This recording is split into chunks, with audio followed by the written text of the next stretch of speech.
Time to start looking ahead.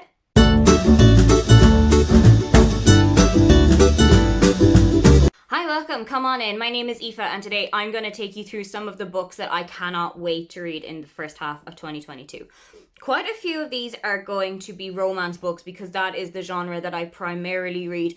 But I would say that there are some contemporary fiction in here as well that might pique your interest. Some of these are from authors that I've already read and that I have loved, whose writing style I love, whose characterization I love. Some of them are kind of continuations of books that have come out before, but I don't necessarily think that you will have need to have read the whole thing of the previous ones before you dive into them. Let us start with the book that is coming out the earliest. On the 4th of January comes When You Have a Chance by Emma Lord. I've read Emma's previous 2 books before and I absolutely adored both of them.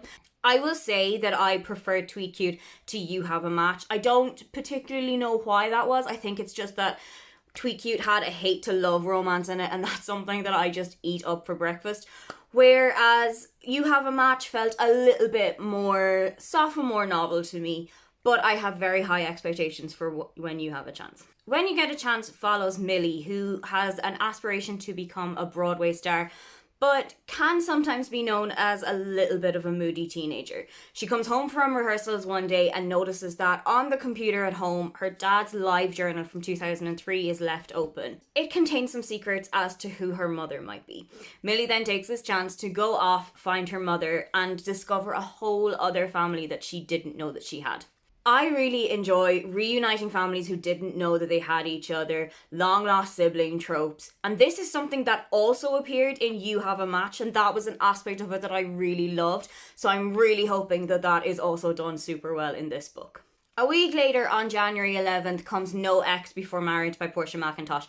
I've mentioned Portia here a few times. She is one of my favourite contemporary romance authors from the UK, and I absolutely loved the last couple of books that I've read from her.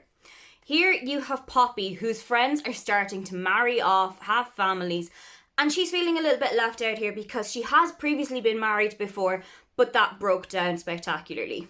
However, it does turn out, as Poppy's ex-husband Zach is preparing for a new marriage, they discover that their divorce never actually went through. The two of them then go on a big journey to try and get their divorce finalised, get all the paperwork done that they should have possibly done when they initially decided to divorce. But coming back together has started to reignite things, and they're starting to realise that maybe they may have made a mistake previously. Let's fast forward into February, and on the 14th of February comes The Rebound by Catherine Walsh. I read One Night Only last year and I absolutely loved it. It was fantastic to bring me back to Ireland in a year where coming back home was not as easy as it usually is, so I am expecting exactly the same vibe from this one.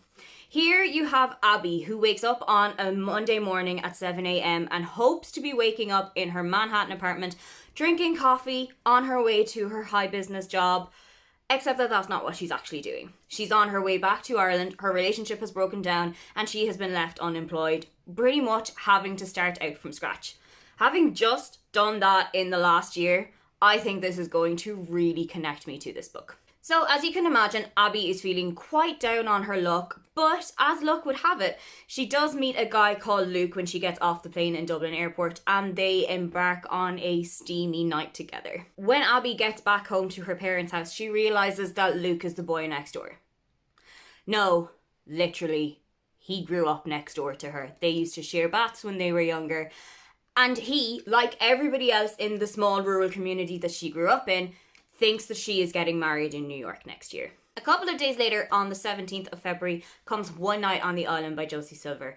I've read a couple of Josie's books before and I've genuinely enjoyed them, so I have got quite high expectations for this one.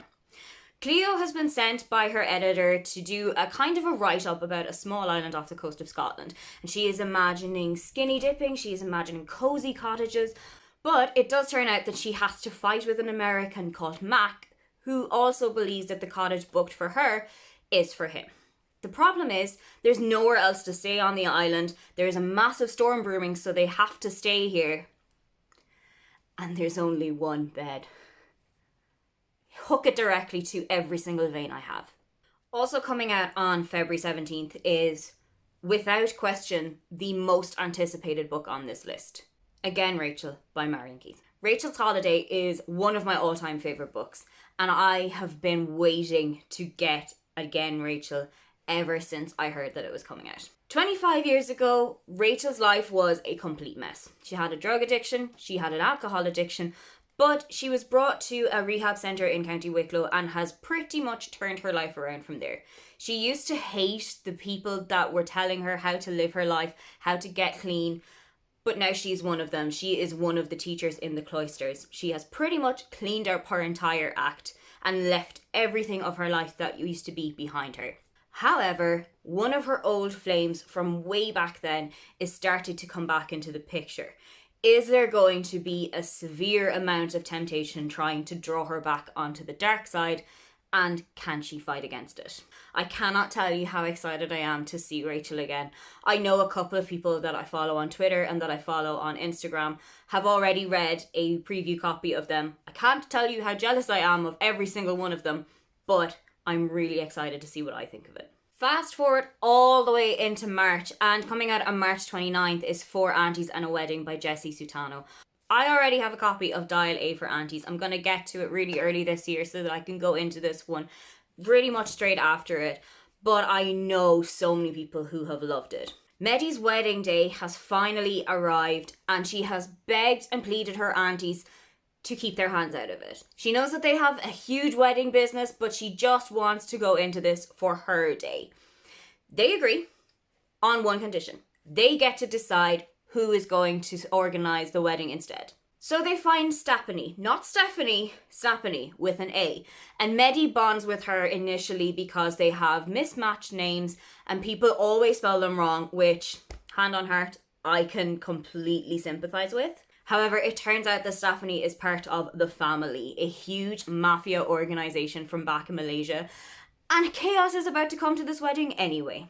Let's move on into April, and coming out on April 12th is The No-Show by Beth O'Leary. If you have ever seen The Other Woman, then you will be somewhat familiar with the plot of this book.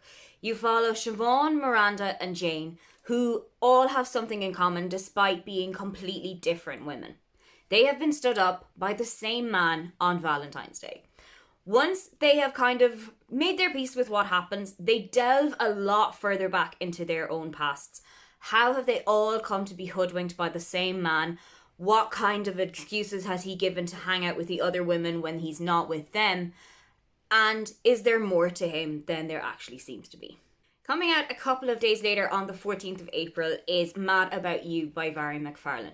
Vari and I have a kind of a tumultuous relationship. Some of her books I've absolutely loved. Some of them I haven't loved as much. But last year I read Last Night, which you might also know as Just Last Night. And we got on so well that I think we are back on really good terms. And I am very excited about this one. Harriet is running away from all of her responsibilities. She doesn't want to get married anymore. She no longer wants to be living where she was anymore. And she just completely uproots her life and starts over again.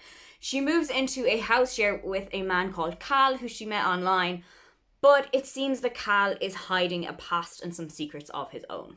That might sound like the basis for a thriller or for a murder mystery, but this is actually going to be a contemporary romance, and Vari writes those so well that I cannot wait to see how the spark between the two of them starts to ignite. Moving on to May, and coming on May 3rd is Book Lovers by Emily Henry. Her books have gotten better and better for me. So, no pressure, but I think I'm going to really love this one, especially because it is about a subject super close to my heart. Books. Nora is a literary agent working in New York, and she's kind of working herself to the bone, so her little sister Libby invites her to stay with her in North Carolina for a summer. Nora is kind of expecting the whole meet cute that you would get in a Hallmark movie, the baker that she's going to fall in love with, or the doctor who shows her the true meaning of Christmas. But what she actually gets is several run-ins with Charlie.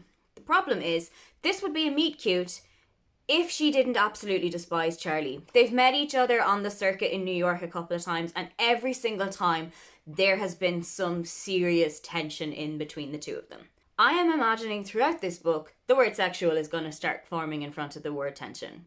Coming out on May 12th is Idle by Louise O'Neill. Louise is one of my favourite authors of all time. She could write a pizza menu and I would read it. So I am very excited to read this one because her commentary on social issues is just phenomenal.